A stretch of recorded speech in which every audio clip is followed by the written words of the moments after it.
odogtihiin horumarka iyo dadaalada ay wadaan maayiradu. maxadkani waxaan isleenahay wuxuu waxtar ka tari doonaa wax weyn.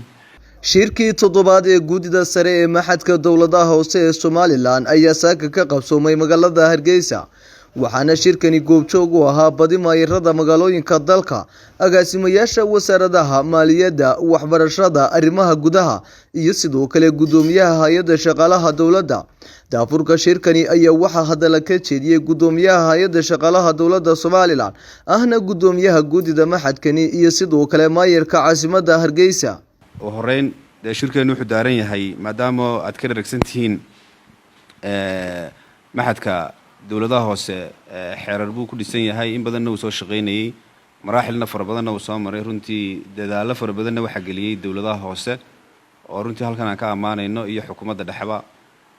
ujeedada ugu weyn ee maxadka loo aasaasina waxay ahayd sidii shaqaalaha aad gacanta ku haysaan iyo siyaasadaha iyo ahdaafta dowladaha hoose ee magaalooyinka waaweyn ay higsanayaan, runtii sidii looga madhadhalin lahaa ee uu bari taageeri lahaa hanaanka hiigsiga fog ee runtii aynu raadinayno inaynu ka madhadhalino.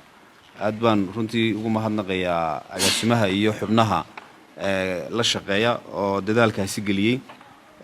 ajandaha sida ku qoran warbixin guud baynu ka dhageysan doonaa, dib baynu u eegi doonaa xeerka, waxaa kaloo in eegi doonaa miisaaniyadda iyo hawl socotiinta u baahan maxadku u baahan yahay dhinaca tababarada.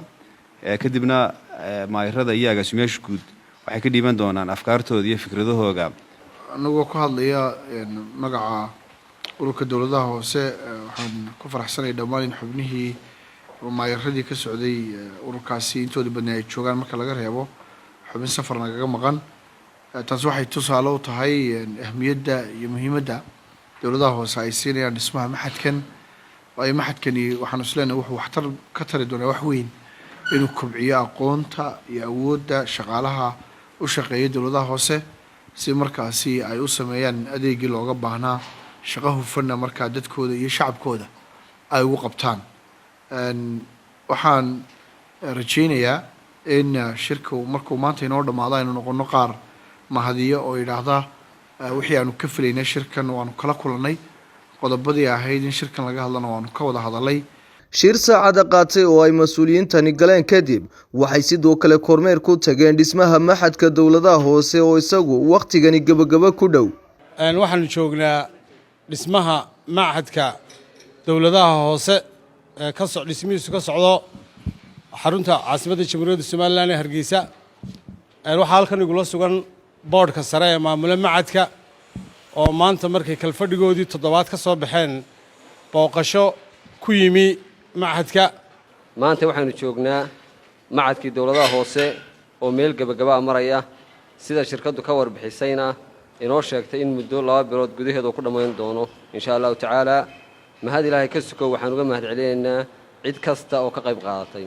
maxadka dowladaha hoose wuxuu tusaale u yahay sida ay uga go'an tahay in qarankeenu horumarka uu sameeyo ay la jaan qaadaan nidaamyadeena horumarineed hadday noqoto sidii shaqaalahana kor loogu qaadi lahaa.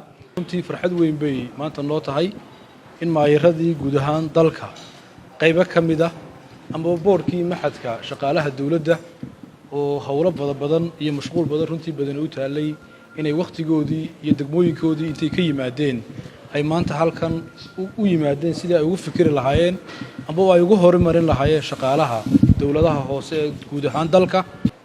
waxaan u mahadnaqayaa runtii maayirada oo waqti badan geliyey horumarka iyo dhismaha maxadka. ujeedooyinka ugu waaweyn ee maxadka laga lahaana ay ahayd dhismaha iyo tababarada ay qaadanayaan shaqaalaha ka shaqeeya dowladaha hoose oo runtii odogtihiin horumarka iyo dadaalada ay wadaan maayiradu. dhismayaal fara badan, wadooyin fara badan, laakiin imikana ay ku foogan yihiin sidii ay human resource ay hayaan ama shaqaale weynaha ay hayaan runtii ay u horumarin lahaayeen.